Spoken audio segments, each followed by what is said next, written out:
ইংরেজি document PDF থেকে ওয়ার্ডে কনভার্ট করা খুব ইজি, এটা আপনারা সবাই জানেন। কিন্তু বাংলা পিডিএফ ডকুমেন্ট থেকে ওয়ার্ডে কনভার্ট করা খুব কঠিন ব্যাপার। কনভার্ট করা গেলেও অনেক সময় অক্ষরগুলো ভেঙে যায়। আমি অনেক স্টাডি করে, অনেক চিন্তা করে এর একটা সমাধান বার করেছি। তো সেই বিষয়ে আজকের এই ক্লাস। সম্পূর্ণ ভিডিওটা তোমরা দেখো, স্কিপ না করে। ভিডিওটা যদি ভালো লেগে থাকে তাহলে সাবস্ক্রাইব করবে বা একটা লাইক করবে। তো চলো, বেশি কিছু কথা না বলে আমরা কম্পিউটার স্ক্রিনে চলে যাই, কেমন করে বাংলা পিডিএফ ওয়ার্ডে কনভার্ট করতে হয়। Let's begin. ডেস্কটপে বাংলা চিঠি বলে একটা ডকুমেন্ট আছে, আমি এটাকে ওপেন করলাম। ওপেন করার পরে এবারে আমি কম্পিউটার স্ক্রিনে নিচে বাঁদিকে আসছি, স্টার্ট মেনুতে ক্লিক করলাম। ক্লিক করার পরে এখানে আছে স্নিপ অ্যান্ড স্কেচ, এখানে ক্লিক করলাম। একটা কাঁচির ছবি আছে। করার পরে এইরকম একটা ইন্টারফেস এলো। স্নিপ অ্যান্ড স্কেচ টপে, তার তলায় লেখা আছে নিউ, আমি নিউয়ে ক্লিক করলাম। নিয়ে ক্লিক করার পরে এটা একটু আবছা অন্ধকার হয়ে গেল। এবার আমি যেটুকুনি পোর্শন আমার দরকার আমি সেটুকুনি পোর্শন মাউস দিয়ে ক্লিক করে নিয়ে নেব। মাউস ছাড়লাম।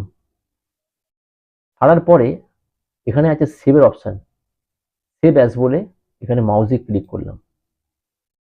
এইটাকে সেভ করব। সেভ করব 343434।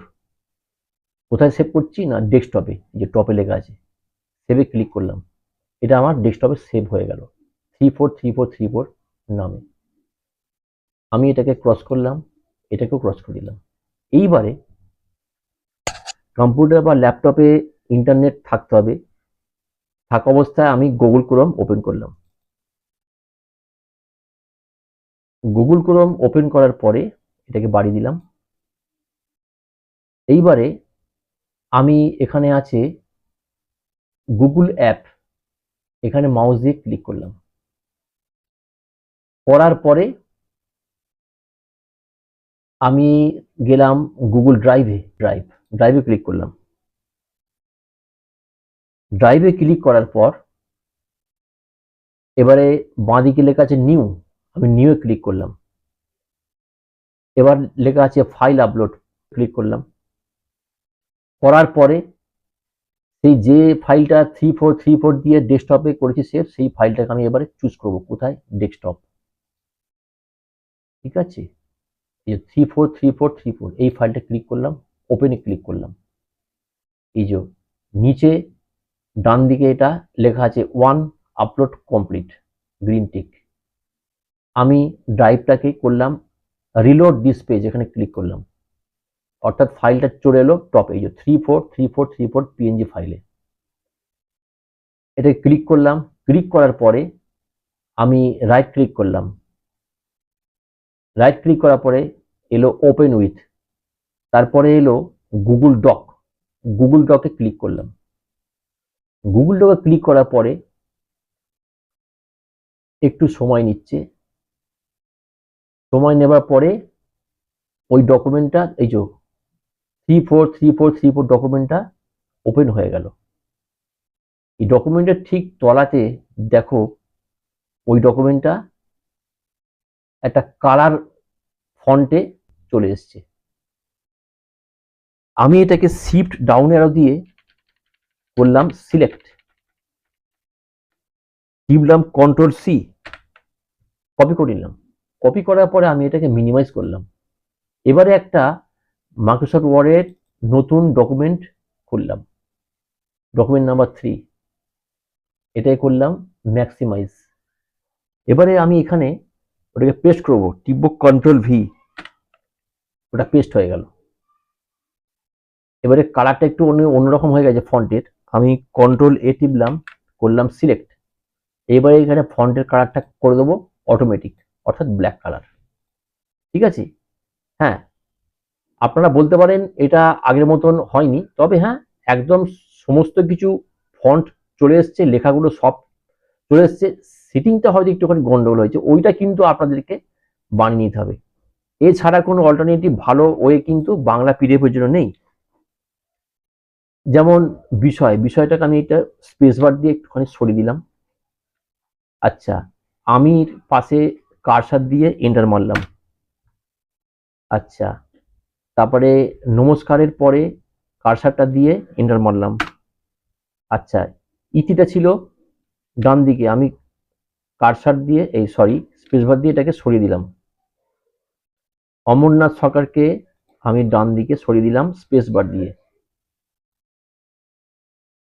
একটুখানি গ্যাপ, এখানে ইতির পরে একটুখানি গ্যাপ করে দিলাম। আচ্ছা, লেখাটা আমি করে দিলাম জাস্টিফাইড, একটু স্পেস 1.5 টিপলাম, হয়ে গেল। ঠিক আছে, যে ম্যাটারটা পিডিএফ সেই ম্যাটারটারই সমস্ত লেখাগুলো এখানে চলে এলো। আমি পরে এটাকে মিলিয়ে দেবো আপনাদেরকে। এটাকে এডিট করতে হবে। এডিট কিরকম করে করবেন? এখানে অভ্রটা ক্লিক করলাম, অভ্র কিবোর্ড চলে এলো এটা এখানে। এইবারে এখানে এডিটিং করব। এখানে লেখা আছে ইংলিশ, এখানে ক্লিক করলাম, হয়ে গেল বাংলা। আচ্ছা, এবার লেখা আছে এখানে অমরনাথ, আমি এখানে করব আবিরনাথ, হয়ে গেল। আচ্ছা, এখানে লেখা আছে একটি চেক, আমি করব দুটি চেক।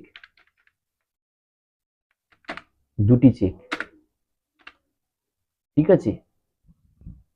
বসবাস, এখানে লেখা আছে 12 নম্বর নারায়ণ ধর লেন, আমি করব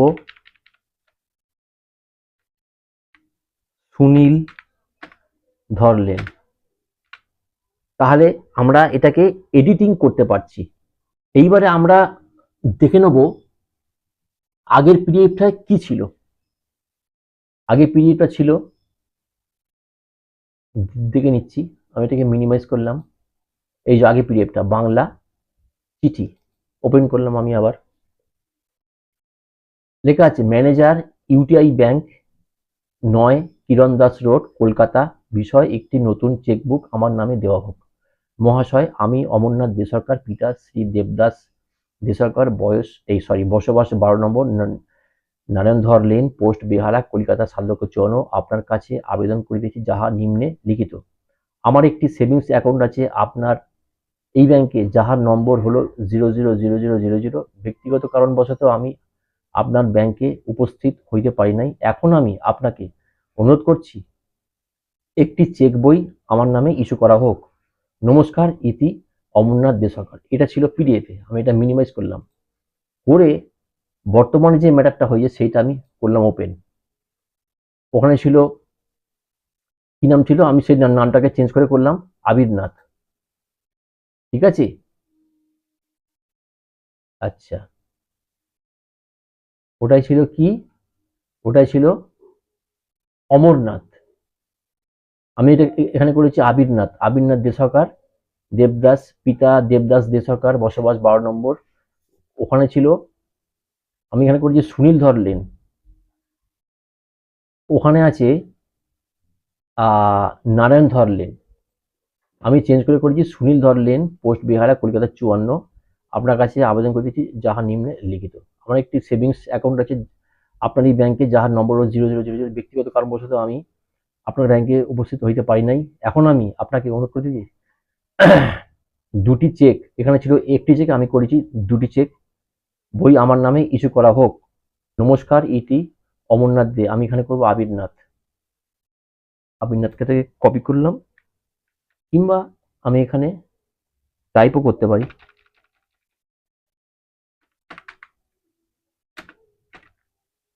আবিরনাথ, ঠিক আছে। তাহলে এটাই পরিষ্কার হলো যে পিডিএফ থেকে মাইক্রোসফট ওয়ার্ডে কনভার্ট করিয়ে তার উপরে এডিট করতে পারলাম আমরা। এটাই ছিল আজকের ভিডিও। তোমাদের যদি ভিডিওটা ভালো লেগে থাকে তাহলে সাবস্ক্রাইব করো আর লাইক করো, আর বন্ধুদের কাছে প্রচুর শেয়ার করে দাও যারা এটা দেখে কিছু শিখতে পারে। ধন্যবাদ।